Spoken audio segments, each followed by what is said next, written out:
I also wanted to comment about Silen Wellington as a consultant for the school district who defines themselves as a queer shape-shifting witch. Now, I don't know if there's any Star Wars fans out there, but I would say that that description kind of puts them someone on the dark side. And as a Christian, I see that also coming from darkness and as a demonic. Now, I have empathy for anyone who is feeling gender dysphoric, but 90% of people who are gender dysphoric after they've gone through puberty return back to their birth gender. So if we're pushing people into being transgender, particularly on the path of puberty blockers, cross-sex hormones, surgeries, and the like, we're putting them on a very dangerous path, and there's almost no pathway back once they start on that. The medical profession who says that this is a pause of puberty, they're lying.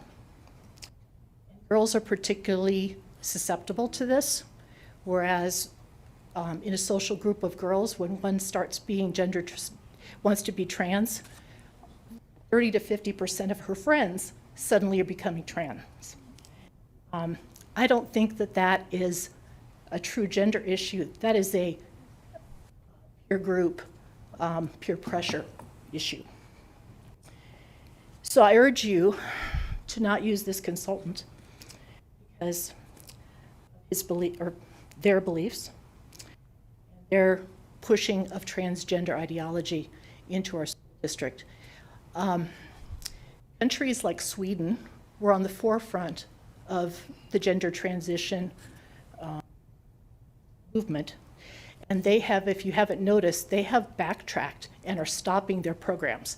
Sweden has done so, Finland just did it recently, other countries in Europe as well, and they're all kind of laughing at the United States that we're moving forward on it when they are closing their programs and saying, and some of their experts who have been working in gender transition for 20, 30 years are saying, I made a mistake. And the kids who have gone through this whole process, some of them are trying to detransition, and it is very difficult. And I think there's going to be a lot of lawsuits in the future for those who have pushed this forward. And our work as a school board needs to protect the children. So if you're pushing and transitioning onto kids, you are vulnerable. So I just wanted to make my concerns known. There you go.